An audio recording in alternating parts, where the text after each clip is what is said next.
Bom, pessoal, então dando continuidade ao nosso curso, nós vamos fazer uma breve revisão sobre ondas guiadas. Então, as referências que a gente vai usar, né, para essa parte do curso são para o capítulo 2 do livro do Poser, né, que é a referência básica dessa disciplina, Microwave Engineering. Então, o capítulo 2 trata de teoria de linhas de transmissão. Além disso, né, como uma bibliografia complementar aqui, o próprio livro do Haidt de eletromagnetismo, né, tem no capítulo 10 aqui um pouquinho de teoria de linhas de transmissão, então isso pode ser auxiliar. Tá? Sobre os tópicos, né, a gente tem eles aqui listados, a gente vai relembrar aí os conceitos de modo de propagação e linhas de transmissão, falar da análise de linha de transmissão utilizando as equações telegráficas, né, comentar um pouquinho sobre determinações de uma linha de transmissão, coeficiente de reflexão, casamento de impedância. Então toda essa parte de teoria de linha de transmissão que vai ser necessária posteriormente, né, visto que os componentes e dispositivos de radiofrequência que a gente vai tratar aí, que compõem os circuitos de radiofrequência, eles são conectados por linhas de transmissão, então a gente precisa ter uma noção básica do que é modo, coeficiente de reflexão e esse tipo de coisa nesse contexto aqui. Então, definição básica de guia de onda. Guias de onda são estruturas projetadas para guiar energia na forma de onda eletromagnética entre um ponto A e um ponto B. Ok? Como uma linha de transmissão, né, ela é uma classe especial de guia de onda. Tá? Então, uma classe especial que normalmente, né, a linha de transmissão é caracterizada por suportar modos transversal eletromagnéticos, né, que se propagam estritamente na direção de orientação dessa linha de transmissão. Então vamos supor que a gente tem uma linha de transmissão orientada ao longo do eixo Z aqui, né? Esses modos transversais eletromagnéticos vão estar se propagando nessa mesma direção da orientação da linha de transmissão. E uma linha de transmissão é a única classe de guias de onda que suporta esses modos, ok? Então a gente pode encarar guia de onda, né, como um conceito mais genérico, qualquer estrutura guiada que guia ondas eletromagnéticas, e linhas de transmissão como um subconjunto de guias de onda, né, que suporta modos TM, ou seja, que guia modos, né, que se propagam estritamente na direção longitudinal. Ok? Isso em teoria, né, porque na prática o que se faz é utilizar o termo linhas de transmissão para estruturas que suportam o modo transversal eletromagnético, e guias de onda, né, se usa estritamente na prática para estruturas guiadas, né, que não suportam modos TEM, mas suportam outros modos, né, modos TE, modo TM. E aí você pode ter, né, qualquer estrutura cuja seção reta não varia ao longo de uma dada seção, de uma dada direção de guiamento, né? Nesse caso aqui a gente está considerando a direção de guiamento o próprio eixo Z, né? Por simplicidade, vai ser um guia de onda. Então ela pode ter um bom condutor, um condutor perfeito, ou ter um condutor perfeito e uma região descrita por um dielétrico ou qualquer material aí que não seja um bom condutor, e, né, vai ter essa seção reta invariante ao longo da direção de guiamento aqui. Então, por simplicidade, todos os guias de ondas e linhas de transmissão que nós vamos tratar, né, eles vão ser invariantes ao longo do eixo Z. A gente vai adotar o eixo Z como o eixo de propagação, né? Se você pensar num cabo coaxial ou qualquer outro tipo de linha de transmissão, é lógico que esses guias de onda ou linhas de transmissão, eles podem ter curvaturas e se curvar no espaço, mas, né, para simplificar essa análise sem perda de generalidade, né, a gente vai considerar uma estrutura que não varia ao longo de uma direção espacial, que no caso a gente vai tratar como sendo o eixo Z. Isso aqui em termos da análise matemática, né, só em termos da análise matemática. Então, para falar dos tipos mais comuns de linha de transmissão, né, utilizados em radiofrequência e microondas, cabo coaxial, né, coaxial line, cabo coaxial, você tem um condutor metálico interno separado de um condutor metálico externo, uma casca, por um dielétrico, né, Então nesse caso aqui o diâmetro interno é 2A, o diâmetro do condutor externo é 2B. Um par de fios também é uma linha de transmissão. Ok, então par de fio condutores separados, imersos no meio dielétrico ou não, par trançado ou simplesmente um par de fio, um tipo de linha de transmissão. Linhas de placas paralelas, então você tem condutores metálicos separados por um dielétrico. Tá? Isso é uma linha de transmissão conceitual que é utilizada mais para fins didáticos, para a gente entender estruturas práticas que são essas que estão ilustradas aqui embaixo. Então, na prática, você não vai ter uma linha de transmissão de placas paralelas. Ela é algo que a gente usa conceitualmente aqui, para analisar modos em outras estruturas. Essas estruturas são a linha de transmissão do tipo stripline, que possui condutores paralelos, aqui em cima e aqui embaixo, separados por um dielétrico, e uma trilha correndo aqui no meio dentro do dielétrico. Então, normalmente, esse condutor de cima e esse condutor de baixo está aterrado, e o sinal aqui, em muitas situações, vai estar nessa trilha metálica aqui no meio, que vai estar imersa dentro de um dielétrico aqui, ok? A linha de microstrip, ou microfita, em português, é uma linha bastante comum aí, utilizada em PCB, ou mesmo em circuitos integrados. Ela consiste de uma trilha metálica separada de um plano terra, também metálico aqui embaixo, por um dielétrico, então um substrato dielétrico que está nesse tom mais claro aqui, entre a trilha metálica e o plano terra aqui embaixo. Então, se você pensar na trilha de uma placa de circuito impresso, que tem o seu plano terra ali abaixo, então isso consiste em uma linha de microstrip, ou microfita. Isso é mais usado no caso de PCBs, e você tem outras opções aí, que são bastante utilizadas aí, por exemplo, em CIs, então de micro-ondas e de RF, de radiofrequência. Então, nesse caso, você vai ter um substrato que está em claro aqui, que vai ser ou de dielétrico ou possivelmente um material semicondutor, e daí você tem um plano terra logo abaixo, e 3 trilhas acima. Então, essa é o CPW, ou Coplanar Waveguide, e normalmente essa trilha do meio aqui vai carregar o sinal, e essas duas trilhas adjacentes, do lado esquerdo e do lado direito, possivelmente vão estar aterradas também. Normalmente vão estar aterradas de fato. Então, só para ilustrar diferentes tipos de linhas de transmissão, que você pode ter aí em placa de circuito impresso, em circuitos integrados, ou cabo coaxial, que você vai utilizar aí para transportar um sinal. Para toda a teoria de linhas de transmissão e guias de onda, parte das equações de Maxwell. Então, aqui não vai ser diferente, nós vamos assumir aqui que a linha de transmissão tem uma geometria invariante ao longo do eixo Z. De novo, eu já mencionei aqui que o eixo Z vai ser a direção de propagação da onda guiada, no plano XY, digamos assim, você vai ter uma seção reta que não vai variar ao longo de Z. Ok? Então, além disso, a gente vai considerar que todos os materiais aqui, os metais, os condutores e os dielétricos, eles vão ser lineares, homogêneos, isotrópicos e sem fontes. Dentro da linha de transmissão, a gente não vai considerar que tem fonte. Isso na prática significa que não tem fonte de corrente ou densidade de carga na própria linha de transmissão. Ok?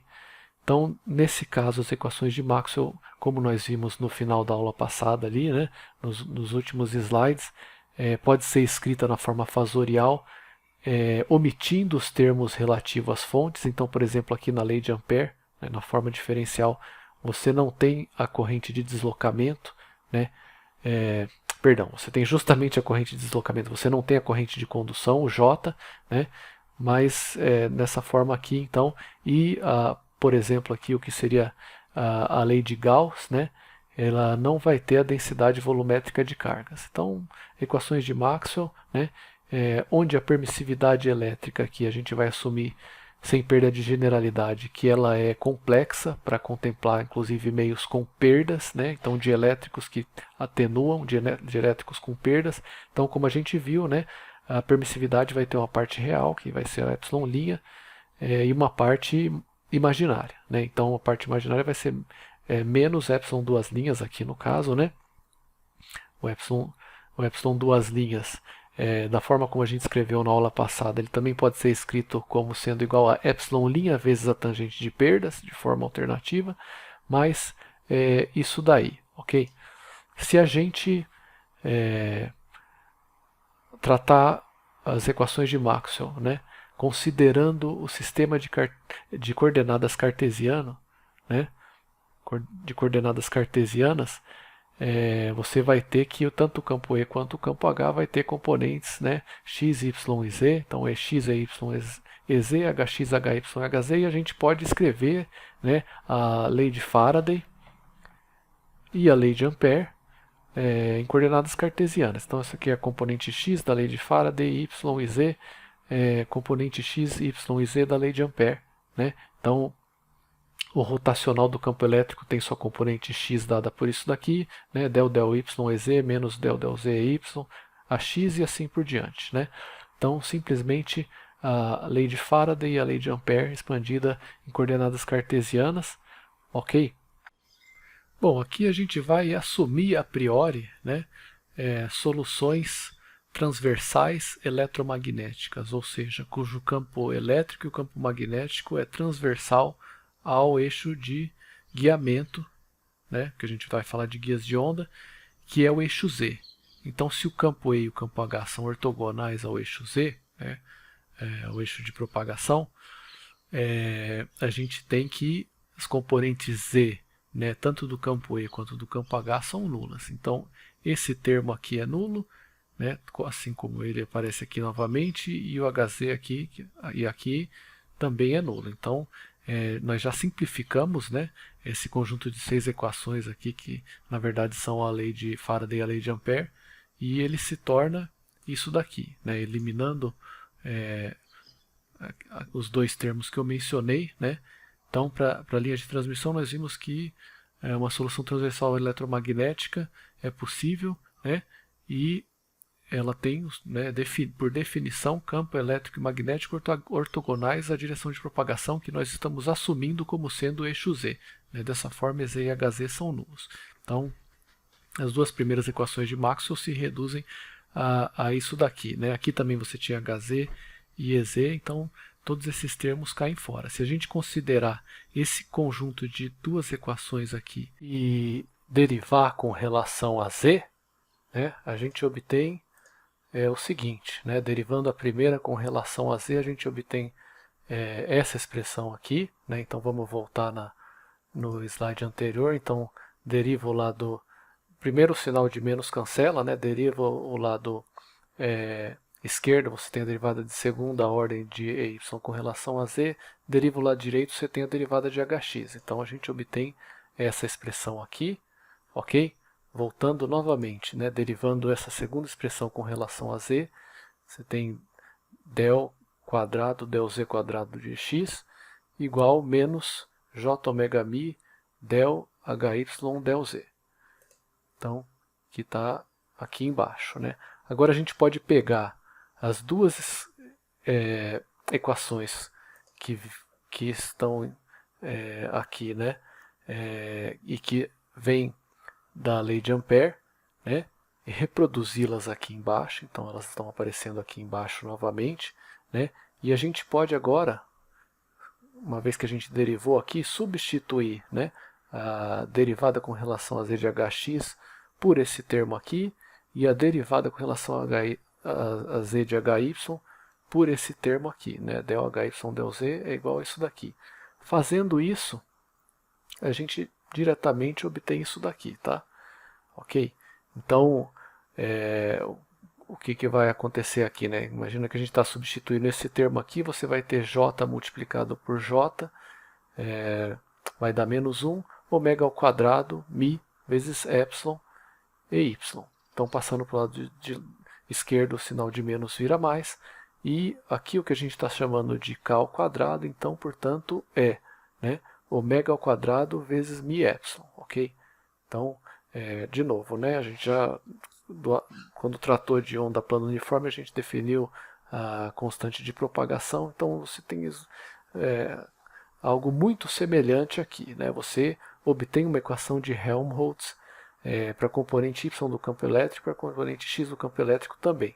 Se você fizesse uma análise similar para o campo magnético, você obteria equações idênticas aqui para as componentes x e y do campo H, lembrando que as componentes longitudinais a gente está assumindo que não existem, né, por se tratar de modo transversal eletromagnético. Então você tem, né, basicamente equações de Helmholtz para as componentes y e x, né, x e y dos campos E e dos campos H. Né? Então a gente pode reescrever isso de uma forma genérica. Né? Se a gente definir ψ como sendo EX ou EY ou HX ou HY, a gente tem uma equação só, na verdade, né? Independente da variável aqui, que você pode substituir por EX ou por EY e você vai obter as 4 equações anteriores. A equação acima, né, vai ser satisfeita de forma geral por funções da seguinte forma, né, de funções de x, y e z que podem ser separadas dessa forma aqui. Uma parte que depende só de x e de y, ok? Multiplicado pela aquela nossa solução aqui que a gente já está familiarizado, que nos remete a onda se propagando no sentido negativo ou positivo de z. Né? Então, a dependência em z está toda contida nesse termo e elevado ao mais ou menos jkz. Ok? Então, dependência em z dessa forma, dependência em x e y é alguma função que a gente desconhece. Isso aqui, na verdade, vai ser a distribuição dos modos transversais. Né? Mas, então, a gente tem isso aqui. Então, alternativamente, né, você pode ter ondas estacionárias também na direção de propagação. Então, a solução de forma geral, né, que é dependente de x, y e z, vai ser uma função transversal aqui, né, associada com a distribuição de campo transversal, que é só função de x e y, vezes seno ou cosseno de kz, né, na direção de propagação. Então isso corresponderia aqui a uma solução, né, que nos dá um modo estacionário na direção de guiamento. Né? Aqui, ao passo que aqui você tem um modo propagante, né, na direção de guiamento. Ok? Então, essas são as duas possíveis soluções. Veja a similaridade, né, com o que a gente revisou na aula passada de onda plana se propagando em eixo Z. Agora a gente está falando de um modo se propagando dentro de um guia de onda ou dentro de uma linha de transmissão. Né? Lá naquele caso a amplitude aqui era constante. Né? Lembra que a gente chamou de A ou B, né, ou C ou D, dependendo do caso. Aqui você tem uma função das coordenadas transversais. Né? Então o campo elétrico ou o campo magnético ele vai depender da posição no plano transversal, mas na direção de guiamento ele vai ser ou uma onda propagante ou uma onda contrapropagante, uma onda progressiva ou uma onda regressiva, ou uma onda estacionária na direção, né? Imagina que esse seja o eixo Z, seja a direção de guiamento de um cabo coaxial, né? Então você pode nessa direção aí longitudinal do cabo coaxial ou ter uma onda estacionária, dependendo do que você tiver na ponta do cabo coaxial. Se você tiver uma carga que reflete onda, né, você pode formar uma onda estacionária ali perfeitamente. Ou você pode ter uma onda propagante. Tá? E essa distribuição aqui, né, é a distribuição transversal dos campos. Então, o que vai ter a ver com os modos. Né? Como a gente está, a princípio, né, falando em guias de onda, uma primeira hipótese parte da suposição que a gente está interessado em ondas que estão se propagando, né, que vão transportar energia ou sinal. Então vamos considerar esse cara aqui primeiro, embora dentro de linhas de transmissão você também vai ter ondas estacionárias, sob certas circunstâncias.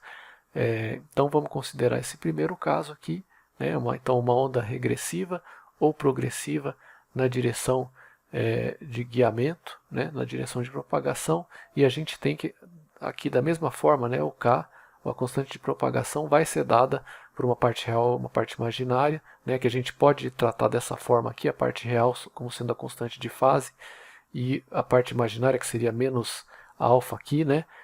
Alfa, nesse caso, seria a constante de atenuação, tudo análogo a propagação de onda plano uniforme no espaço livre, que também é igual a ômega raiz de μ, só que agora você tem que considerar a permissividade e a permeabilidade da região onde a onda eletromagnética está se propagando, que é no interior do guia de onda ou da linha de transmissão, ok? E, de novo, a permissividade elétrica você pode, para considerar perdas, considerar como tendo uma parte imaginária, que é menos epsilon duas linhas, ok?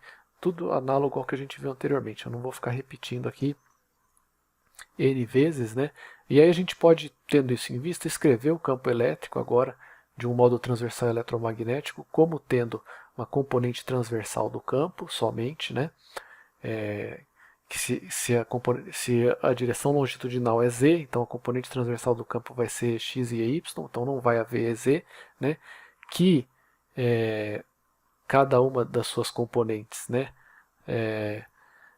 dessa componente transversal, por sua vez, tem uma dependência no plano transversal, em x e y, mas cuja dependência de todas essas componentes ao longo da direção de propagação é essa aqui, porque a gente está considerando ondas propagantes. Então, é uma onda progressiva ou regressiva na direção de propagação do eixo Z. A mesma coisa se aplica para o campo magnético. Tá? Então, note que, diferente da onda plano uniforme aqui, você tem uma distribuição de campo no plano transversal. Aqui, esse termo, no caso da análise da onda plano uniforme, ele seria simplesmente uma constante, uma amplitude. Ok, aqui você pode ter uma distribuição espacial aqui, que é a distribuição de campo do modo transversal, na verdade. Então, note que a solução transversal eletromagnética possui algumas das características já estudadas nas ondas planas uniformes, que é um caso particular de onda transversal eletromagnético, na verdade, ok? Então, vamos aqui sumarizar rapidamente quais são as condições para que esse tipo de modo que a gente acabou de ver possa ser suportado. Quais são as condições para que uma dada estrutura guiada, vamos falar de forma geral, um guia de onda, para que ele possa suportar um modo transversal eletromagnético e, por consequência, possa ser chamado de linha de transmissão, você tem algumas condições que têm que ser satisfeitas. Então, havendo um condutor elétrico perfeito na composição da linha de transmissão, um condutor elétrico, um bom condutor, na verdade, vamos generalizar mais. Havendo um condutor elétrico, ele não pode ser o único caso seja a fronteira externa da seção reta da linha. Então, imagina que esse condutor, esse é o plano transversal da linha de transmissão, plano de corte, o eixo Z está entrando na tela aqui, ou saindo, e você tem um condutor metálico aqui. Se ele for a casca externa do guia de onda, ele não pode ser o único condutor metálico. Você tem que ter mais algum outro aqui dentro. Tá? Caso contrário, ele não vai suportar o modo transversal eletromagnético. Então, se você só tiver uma casca externa aqui, e aí a gente pode pensar nos guias de onda mais comuns, que são o guia de onda retangular e o guia de onda circular. O guia de onda retangular seria simplesmente uma casca metálica retangular e o guia circular uma casca metálica circular. Tá? São guias de onda que na prática são utilizados e eles são guias de onda, eles não são linha de transmissão. Eles não suportam o modo transversal eletromagnético. Para suportar o modo transversal eletromagnético, sendo a casca externa, você teria que ter mais condutores aqui dentro. Então, possíveis linhas de transmissão que suportam o modo TM são essas daqui. Você tem um condutor metálico como casca externa, mas ele não é o único condutor. Você tem outros condutores aqui. Isso aqui é bem parecido com o cabo coaxial, se você só tiver um condutor interno aqui e se tudo for circular. Por outro lado, par de fios ou quando você tem múltiplos fios, esse tipo de estrutura guiada também é uma linha de transmissão porque também suporta modo TM, ou se você tiver só um condutor, mas ele não for uma casca externa, e também vai suportar modo transversal eletromagnético da mesma forma, ok? Então,